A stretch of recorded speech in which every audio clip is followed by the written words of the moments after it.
आर्यन का कमरा छोटा था, लेकिन उसमें बिखरे हुए सपने बहुत बड़े थे। दीवारों पर टंगे अधूरे स्केच, मेज पर पड़े रंग और एक कोने में रखा पुराना लैपटॉप सब मिलकर उसकी जिंदगी की कहानी कहते थे। वह एक युवा डिजिटल कलाकार था, जिसे हमेशा लगता था कि अगर एक बड़ा मौका मिल जाए तो सब बदल जाएगा। उसी उम्मीद में उसने अपनी नौकरी छोड़ी थी, दोस्तों से दूरी बना ली थी और दिन रात एक ही प्रोजेक्ट पर काम करता रहा था, यह सोचकर कि यही काम उसे पहचान दिलाएगा। वह रात उसकी जिंदगी की सबसे लंबी रात थी। कमरे में हल्की सी पीली रोशनी थी और बाहर पूरी तरह सन्नाटा। आर्यन कुर्सी पर बैठा लैपटॉप की स्क्रीन को देख रहा था, जहां एक ईमेल खुला हुआ था। उसमें लिखा था कि अप्रत्याशित कारणों की वजह से उसका प्रोजेक्ट रद्द कर दिया गया है।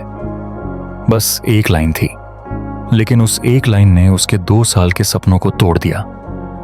उसके हाथ कांप रहे थे, आंखें सूखी थीं और दिमाग बिल्कुल खाली। वह समझ नहीं पा रहा था कि इतनी मेहनत, इतनी उम्मीदें एक पल में कैसे बेकार हो सकती हैं। असल में यह प्रोजेक्ट उसके लिए सिर्फ काम नहीं था, बल्कि उसकी पहचान था।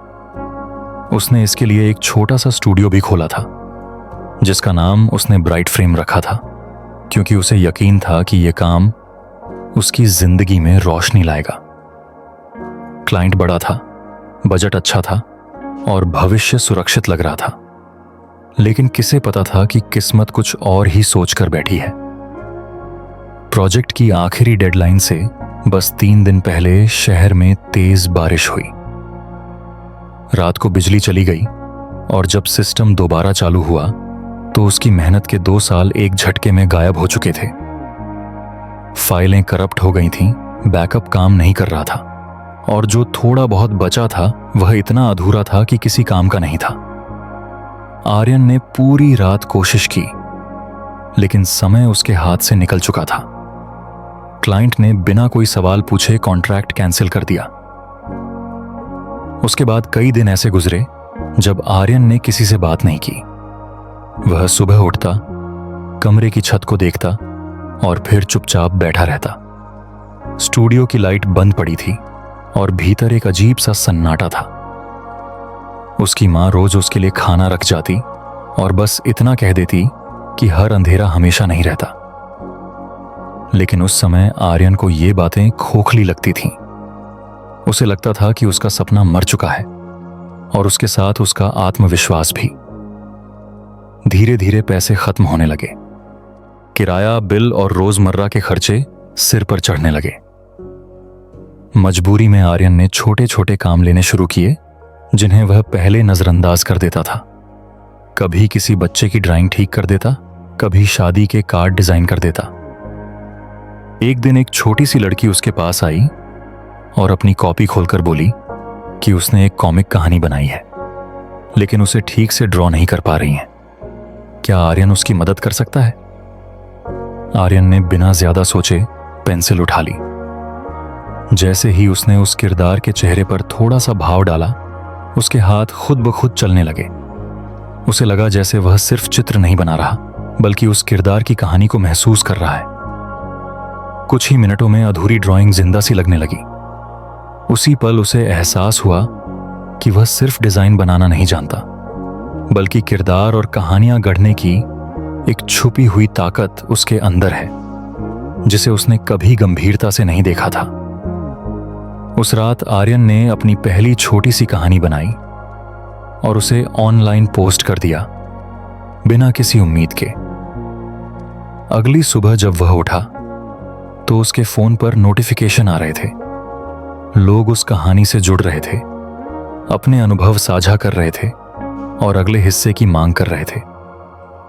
पहली बार उसे ऐसा लगा कि उसकी कला किसी के दिल तक पहुंच रही है। धीरे धीरे आर्यन के लिए कहानियां बनाना आदत नहीं, जरूरत बन गई। हर सुबह वह नए विचार के साथ उठता और हर रात किसी नए किरदार के साथ सोता। उसकी कहानियां सिर्फ कल्पना नहीं थीं, उनमें उसकी अपनी टूटी उम्मीदें, असफलता का डर और आगे बढ़ने की जिद साफ झलकती थीं।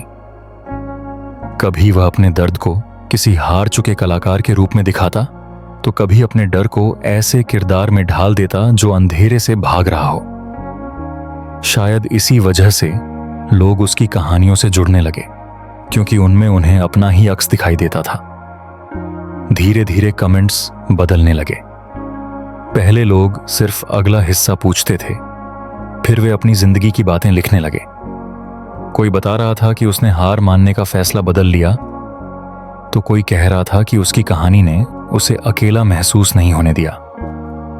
आर्यन पहली बार समझ पा रहा था कि उसकी कला सिर्फ देखने के लिए नहीं है, बल्कि किसी के दिल तक पहुंचने की ताकत रखती है।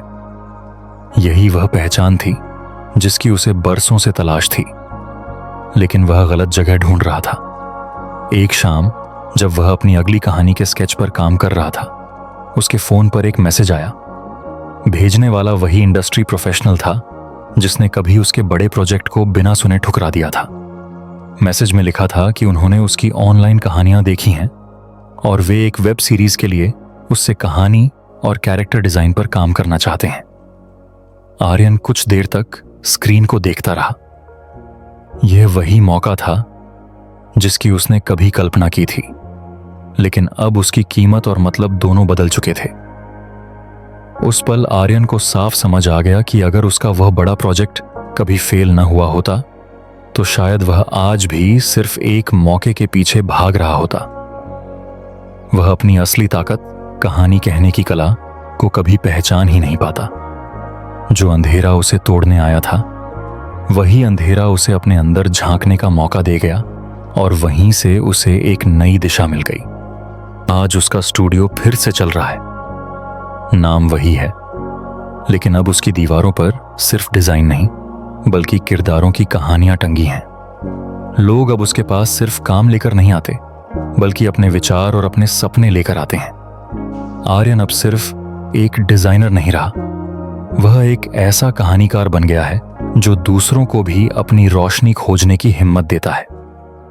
जिंदगी ने उसे एक सच्ची बात सिखा दी, हर मुश्किल हमें तोड़ने नहीं आती। कई बार वही मुश्किलें हमें वहीं ले जाती हैं जहां हमें होना चाहिए था।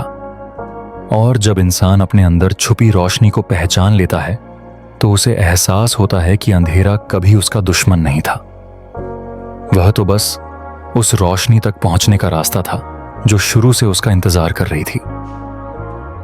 अगर आपको ये कहानी दिल से अच्छी लगी हो, तो वीडियो को लाइक करें, चैनल को सब्सक्राइब करें और बेल आइकन जरूर दबाएं।